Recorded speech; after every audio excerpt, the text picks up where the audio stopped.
여러분, 하와이라는 곳을 떠올려 보십시오. 끝없이 펼쳐진 에메랄드빛 바다, 야자수 사이로 부는 따뜻한 바람, 그리고 세상 어디에서도 볼 수 없는 아름다운 절벽 위의 트레일. 누구나 꿈꾸는 낙원입니다. 그런데 바로 그 낙원에서 아내의 생일날 남편이 아내를 절벽 아래로 밀어 떨어뜨리려 했다면 여러분은 믿으시겠습니까? 오늘 이야기할 사건의 주인공은 두 사람입니다. 남편 게르하르트 코닉 47세, 마취과 전문의, 그리고 아내 아리엘 코닉 36세, 핵공학자. 둘 다 미국 최고 수준의 엘리트입니다. 2016년 2월, 남아프리카 공화국 출신의 게르하르트 코닉은 첫 번째 결혼에 실패한 뒤 새로운 사랑을 찾고 있었습니다. 무료 데이팅 앱을 전전하다가 결국 유료 앱 이하모니에 가입합니다. 거기서 한 여성이 그를 찾아냈습니다. 아리엘. 핵공학을 전공한 총명하고 아름다운 여성이었습니다. 두 사람은 온라인으로 몇 주간 대화를 나눈 뒤 2016년 3월 말 피츠버그의 한 바에서 처음 만납니다. 그리고 사랑에 빠집니다. 2018년 결혼, 2020년 첫째 아들 출산, 2023년 둘째 아들 출산. 게르하르트의 전 결혼에서 태어난 큰아들 에밀까지 이들은 5식구의 대가족이 됩니다. 2023년 3월 이 가족은 인생의 가장 큰 결단을 내립니다. 피츠버그를 떠나 하와이 마우이 섬으로 이주한 것입니다. 게르하르트는 마우이의 병원에서 마취과 전문의로 일하게 됐고 집은 병원에서 걸어갈 수 있을 만큼 가까웠습니다. 아리엘의 부모님도 함께 이주했고 큰아들 에밀도 동행했습니다. 게르하르트는 법정에서 이렇게 증언했습니다. 마우이에서의 삶은 꿈 같았다고. 매주 해변에 나가 스노클링을 하고 서핑을 하고 하이킹을 했다고. 아이들과 보내는 시간이 피츠버그 때보다 훨씬 많아졌고 친구들도 사귀었고 행복했다고. 아리엘도 같은 말을 했습니다. 결혼 생활은 좋았다고. 심지어 경찰 조사에서도 같은 대답을 했습니다. 그렇다면 도대체 무엇이 이 낙원을 지옥으로 바꿔놓은 것일까요? 2024년 말, 게르하르트는 뭔가 이상한 것을 느끼기 시작합니다. 아리엘이 끊임없이 핸드폰을 들여다보고 있었던 것입니다. 예전에는 그렇지 않았습니다. 그런데 어느 순간부터 아리엘은 항상 핸드폰을 손에 쥐고 있었고 게르하르트가 다가가면 화면을 꺼버리거나 핸드폰을 뒤집어 놓았습니다. 게르하르트가 물었습니다. 누구랑 얘기하는 거냐고. 아리엘의 대답은 항상 같았습니다. 친구 지아나랑 얘기하는 거라고. 한 번이 아니었습니다. 여러 번 물었고 대답은 매번 같았습니다. 그리고 아리엘은 점점 방어적으로 변했습니다. 의심은 커졌습니다. 그리고 며칠 뒤 게르하르트는 행동에 옮깁니다. 부부가 친구들과 여행을 떠나기 이틀 전 아리엘의 핸드폰을 확인한 것입니다. 거기서 그가 발견한 것은 왓츠앱 메시지였습니다. 상대는 지아나가 아니었습니다. 제프리 밀러라는 남자 동료였습니다. 게르하르트는 이 메시지들을 자신의 컴퓨터에서도 실시간으로 확인할 수 있었다고 증언했습니다. 그리고 놀라운 것을 발견합니다.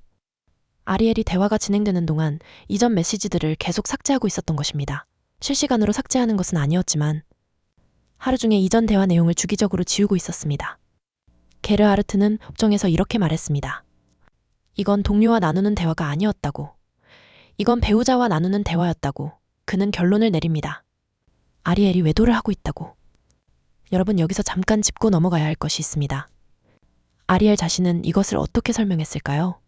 아리엘은 제프리 밀러와 성관계를 한 적도, 성적인 사진을 주고받은 적도, 성적인 대화를 나눈 적도 없다고 단언했습니다. 다만 일부 메시지가 약간 가벼운 성격이었다는 것은 인정했습니다. 부부는 이것을 감정적 외도라고 불렀습니다. 아리엘 스스로 남편의 신뢰를 깨뜨렸다는 것을 인정했고 결혼 생활을 되살리기 위해 노력하겠다고 했습니다. 하지만 게르하르트의 마음속에서는 이미 무언가가 무너져 내리고 있었습니다. 크리스마스 이브 새벽 4시, 2024년 12월 24일. 하와이의 밤은 고요했지만 게르하르트 코닉의 머릿속은 그렇지 않았습니다. 그는 잠들지 못한 채 노트북 앞에 앉아 있었습니다. 레딧이었습니다. 배우자의 외도를 경험한 사람들이 모이는 커뮤니티, 에즈원 애프터 인피델리티. 그가 읽은 게시글의 제목들을 보십시오. 또 거짓말이야, 끝이야. 나는 끔찍한 짓을 했다. 배신당한 남편들이여, 왜 그랬습니까? 아내가 2년 전에 바람을 피웠고 용서했는데 전부를 말하지 않았다는 걸 알게 됐고 다시 이혼을 고려하고 있다. 새벽 3시, 4시, 5시. 크리스마스 새벽에 이 남자는 아이들이 잠든 집에서 홀로 분노와 고통에 잠식되어 가고 있었습니다. 검찰은 이 디지털 기록을 법정에 제출했습니다. 그리고 이것은 시작에 불과했습니다. 수사관들은 게르하르트의 노트북에서 더 많은 것을 발견합니다. 그는 이혼 비용을 검색했습니다. 아리엘의 재정 상태를 확인했습니다. 자신의 첫 번째 이혼 관련 서류들을 다시 열어봤습니다. 그리고 결정적으로 드롭박스에 이혼이라는 이름의 폴더를 만들어두고 있었습니다. 여기까지는 그렇다 칩시다. 배우자의 외도를 발견한 남편이 이혼을 고민하는 것은 어찌 보면 자연스러운 일입니다. 하지만 검찰이 제시한 다음 증거를 보면 등골이 서늘해집니다. 게르하르트는 음성 녹음 장치를 구입했습니다. 도청 장치입니다. 그리고 오아후 섬의 하이킹 코스를 검색하기 시작합니다. 그런데 일반적인 하이킹 코스가 아니었습니다. 그가 검색한 키워드를 보십시오. 위험, 죽음, 추락, 살인, 죽다, 절벽, 하이킹. 그는 가파르고 좁고 사람이 거의 찾지 않는 위험한 트레일만 골라서 검색하고 있었습니다. 검찰은 이것이 우연이 아니라고 주장합니다. 이것은 계획이었다고. 그리고 2025년 1월 흥미로운 일이 하나 더 벌어집니다. 게르하르트는 폭포에서 떨어지는 바위에 맞은 여성 환자를 치료합니다. 마취과 전문의로서 응급 상황에 투입된 것이지요. 검찰은 이 사건 이후 게르하르트의 오아후 위험 하이킹 코스 검색이 더 집중적으로 이루어졌다고 지적합니다. 2025년 3월 부부는 커플 상담을 받고 있었고 관계는 회복되는 듯 보였습니다. 아리엘의 36번째 생일이 다가오고 있었습니다. 3월 24일 게르하르트가 계획을 세웁니다. 마우이에서 오아후로 가는 항공권을 예매합니다. 왕복 항공권이었습니다. 호텔을 예약합니다. 스파 정보를 아리엘에게 보내고 스파도 예약합니다. 저녁 식사 레스토랑도 잡습니다. 하지만 한 가지, 게르하르트가 아리엘에게 전자적으로 보내지 않은 정보가 있었습니다. 팔리푸카 하이킹 코스에 대한 정보입니다.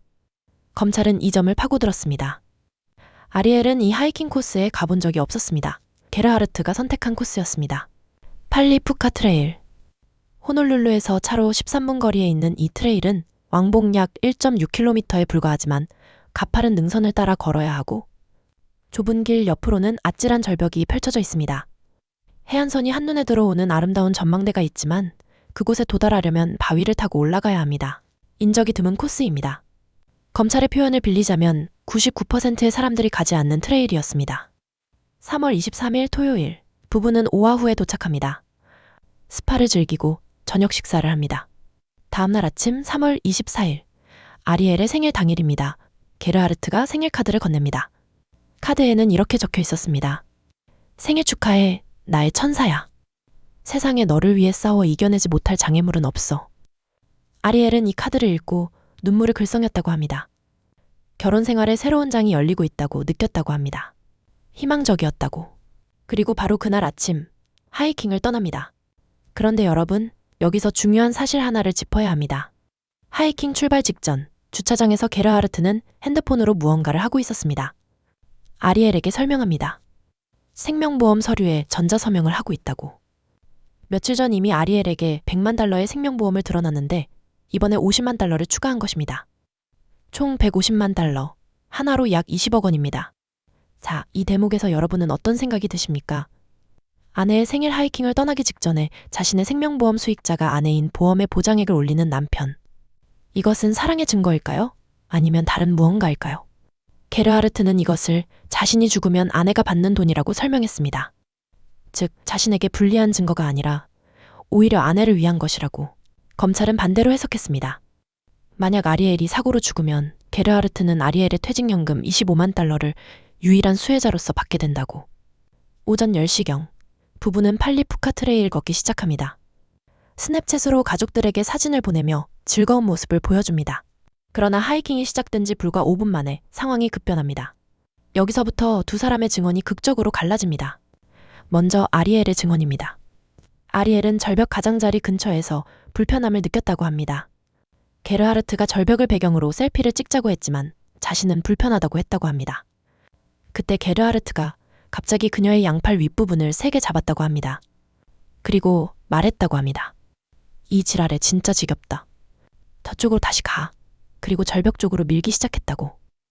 아리엘은 처음에 장난인 줄 알았다고 합니다.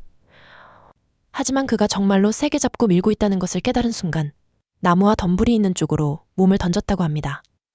뭐라도 잡기 위해서 두 사람은 바닥에 뒹굴며 몸싸움을 했고 게르하르트가 위에 올라탔습니다. 그리고 그때 아리엘은 소름 끼치는 것을 봅니다. 남편의 손에 주사기가 있었습니다. 여러분, 이 남자의 직업을 기억하십시오. 마취과 전문의입니다. 사람을 잠들게 하는 것이 직업인 남자입니다. 게르하르트의 전 직장 상사가 법정에서 증언했습니다. 마취과 의사는 사람을 죽일 수단을 가지고 있다고. 아리엘은 게르하르트가 가만히 있으라고 말했다고 합니다. 그녀는 주사기를 쳐냈습니다. 그녀의 머릿속에서는 하나의 시나리오가 그려지고 있었습니다. 주사기로 의식을 잃게 만든 다음 절벽 아래로 밀어 떨어뜨리는 것. 사고처럼 보이게 하려는 것. 잠시 게르하르트가 진정된 것처럼 보였다고 합니다. 숨을 고르는 것 같았다고. 아리엘은 그 순간이 기회라고 생각했습니다. 이제 빠져나갈 수 있겠다고. 그런데 바로 그 순간 게르하르트가 바위를 집어들고 그녀의 머리를 내리치기 시작합니다. 한 번, 두 번, 세 번. 아리엘은 최대 10번까지 맞았다고 증언했습니다. 두개골 열상이 뼈까지 도달했습니다. 바위가 너무 세게 내리꽂혀서 바위 조각이 두피 안에 박혀 있었습니다. 아리엘은 비명을 지릅니다. 제발 도와주세요. 남편이 나를 죽이려고 해요. 그리고 게르하르트가 한 말. 아리엘이 증언한 그 말은 이 사건에서 가장 소름 끼치는 대목입니다. 닥쳐. 여기서 아무도 너를 못 들어. 아무도 너를 구하러 오지 않아. 아리엘은 필사적으로 외쳤습니다. 당신 이러면 안 돼. 모두가 우리가 하이킹하러 간 걸 알아. 사고가 아니라는 걸 다 알게 될 거야. 우리 아이들이 고아가 돼. 당신은 감옥에 가고 나는 죽어. 제발 멈춰. 게르하르트의 대답은 이랬습니다. 넌 끝이야. 우리는 너 필요 없어. 넌 끝이야. 끝이야. 그때 아리엘은 마지막 카드를 꺼냅니다. 당신 엄마가 방금 나한테 생일 축하 문자를 보냈어. 당신 가족은 내가 죽으면 슬퍼할 거야. 이 일을 하고 아이들 얼굴을 볼 수 있겠어. 그 말에 게르하르트가 잠시 멈칫한 것처럼 보였다고 합니다. 심호흡을 하는 것 같았다고. 하지만 다시 바위로 때리기 시작했습니다. 그 순간 기적이 일어납니다. 2명의 여성 하이커가 나타난 것입니다. 간호사인 아만다 모리스와 사라 북스바움. 아리엘의 비명소리를 듣고 달려온 이 두 여성은 한 남자가 여자 위에 올라타 바위로 머리를 내리치고 있는 현장을 목격합니다. 게르하르트는 얼어붙었고 아리엘은 기어서 빠져나왔습니다. 두 여성이 피투성이가 된 아리엘을 부축하며 트레이를 내려왔습니다. 경찰 보디캠 영상에는 얼굴이 피로 뒤덮인 아리엘의 모습이 담겨 있었고 배심원들은 이 영상을 보았습니다. 이제 게르하르트의 증언을 들어보겠습니다. 그의 이야기는 완전히 다릅니다. 게르하르트는 셀피를 찍은 직후 절벽 가장자리에 서서 생각에 잠겨 있었다고 합니다. 아리엘의 외도에 대해, 앞으로의 결혼 생활에 대해. 그때 갑자기 등 뒤에서 누군가가 자신을 세게 밀었다고 합니다. 거의 절벽 아래로 떨어질 뻔했다고. 가까스로 몸을 잡고 돌아보니 아리엘이었다고 합니다. 그는 아리엘에게 다가가며 물었다고 합니다. 지금 뭐 하는 거야? 아리엘이 갑자기 비명을 지르기 시작했고 그의 손목을 잡고는 스스로 바닥에 쓰러지면서 자신을 끌어내렸다고 합니다. 바닥에서 아리엘이 다리로 자신의 다리를 감고 한 손으로 고환을 움켜쥐었다고 합니다. 놓지 않았다고 합니다. 그 상태에서 아리엘이 바위를 집어들어 자신의 얼굴 옆을 때렸다고 합니다. 첫 번째 타격은 정확히 맞았고 그 뒤로 막으면서 몇 번 더 맞았다고 합니다. 게르하르트는 바위를 빼앗았고 본능적으로 아리엘의 머리 옆을 2번 때렸다고 합니다. 자기 방어였다고. 여러분, 두 사람의 증언 사이에는 어마어마한 간극이 있습니다. 아리엘은 최대 10번 맞았다고 합니다. 게르하르트는 2번 때렸다고 합니다. 아리엘은 주사기가 있었다고 합니다. 게르하르트는 주사기 같은 건 없었다고 합니다. 아리엘은 자신이 절벽으로 밀렸다고 합니다. 게르하르트는 자신이 절벽에서 밀렸다고 합니다. 검찰은 이렇게 반격했습니다. 당신은 아리엘보다 덩치가 큽니다. 최소 20파운드, 약 9kg 이상 더 나갑니다. 당신은 남자고 테스토스테론이 더 많고 더 힘이 셉니다. 그런데 아리엘이 당신을 바닥에 끌어내리고 당신 위에서 당신을 제압했다고요. 그리고 또 하나, 포렌식 증거입니다. 흉기로 사용된 바위에서 DNA 분석이 이루어졌습니다. 혈흔이 없는 면에서 두 사람의 DNA가 모두 검출되었는데 아리엘의 DNA 수치가 1조, 게르하르트의 수치가 290이었습니다. 변호인은 이것을 바위가 아리엘의 손에 있었다는 증거라고 주장했습니다. 검찰은 아리엘이 바위를 막으면서 DNA가 옮겨 붙은 것이라고 반박했습니다. 사건 직후 게르하르트의 행동은 더욱 미스터리합니다. 그는 현장에서 도주합니다. 그런데 도주하기 전에 한 가지 일을 합니다.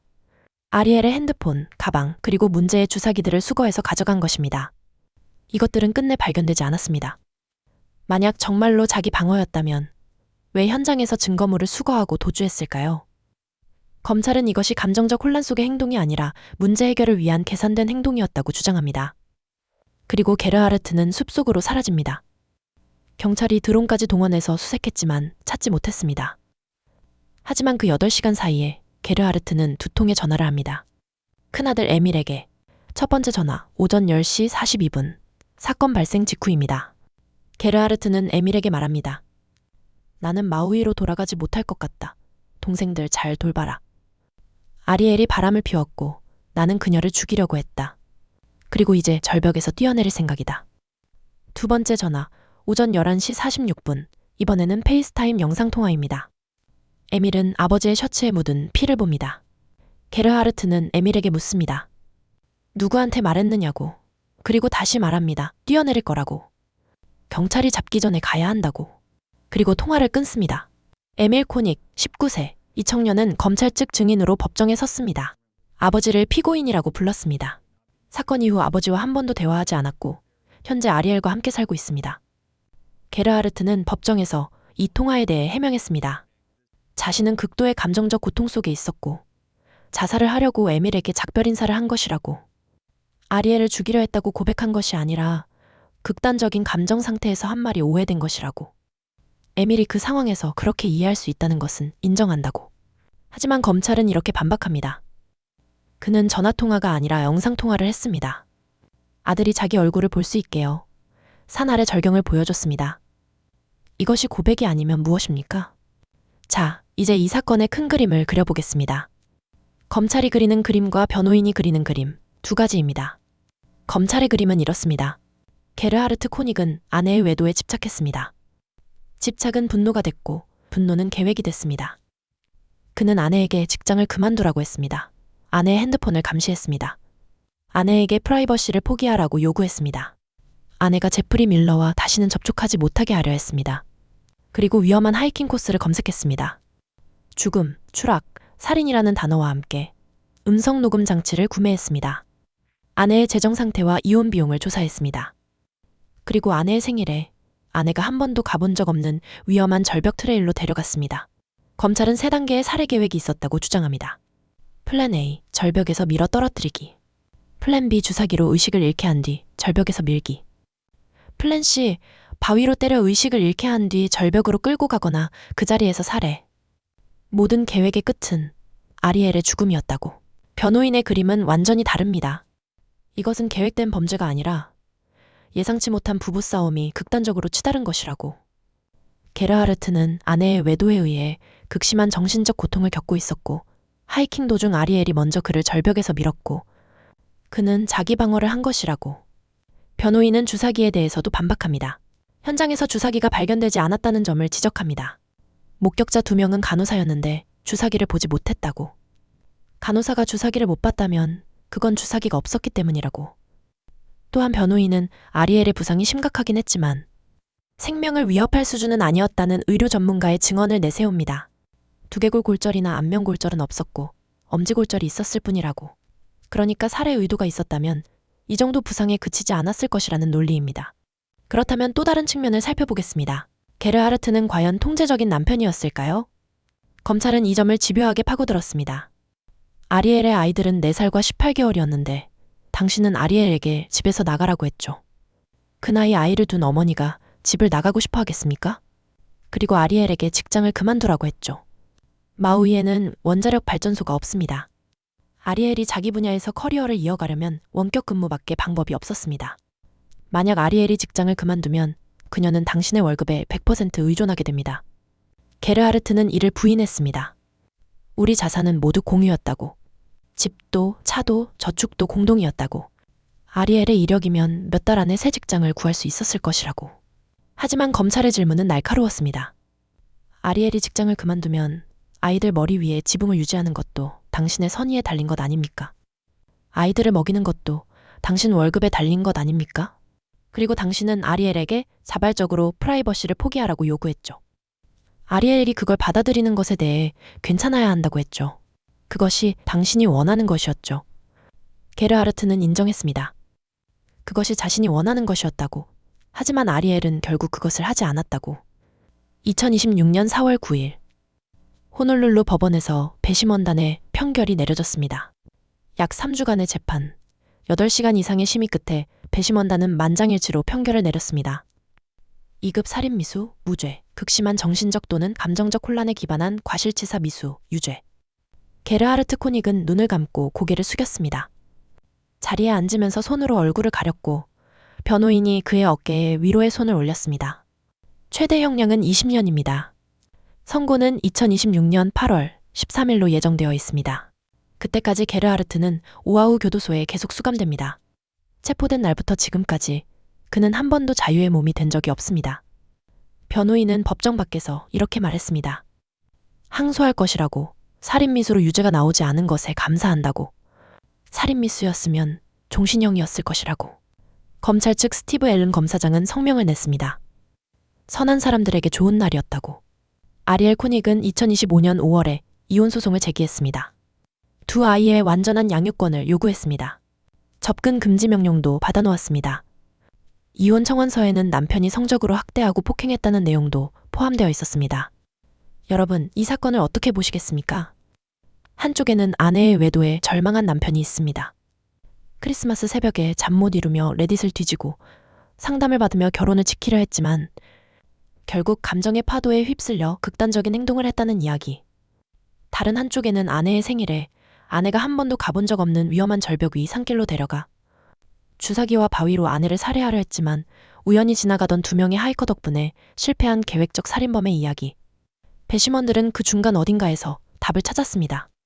그는 아내를 죽이려는 의도를 가지고 계획적으로 행동한 것은 아니지만 극심한 감정적 혼란 속에서 아내를 살해하려 시도한 것은 맞다고.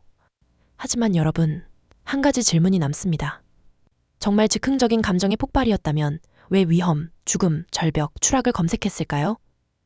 왜 아내가 모르는 위험한 하이킹 코스를 골랐을까요? 왜 현장에서 증거물을 수거하고 8시간 동안 도주했을까요? 왜 마취과 전문의가 하이킹 가방에 주사기를 가지고 갔을까요? 반대로 정말 치밀한 살인 계획이었다면 왜 왕복 항공권을 샀을까요? 왜 저녁 레스토랑을 예약했을까요? 왜 자신의 생명보험 수혜자를 아내로 해서 보험금을 올렸을까요? 왜 아들에게 전화해서 스스로를 고발하는 말을 했을까요?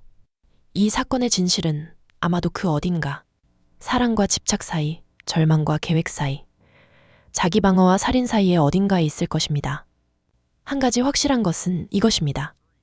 2025년 3월 24일 하와이 오아후의 팔리푸카 트레일 위에서 한 여성이 피투성이가 된 채 비명을 질렀고 두 명의 낯선 여성이 그 비명 소리를 듣고 달려와 그녀의 생명을 구했다는 것.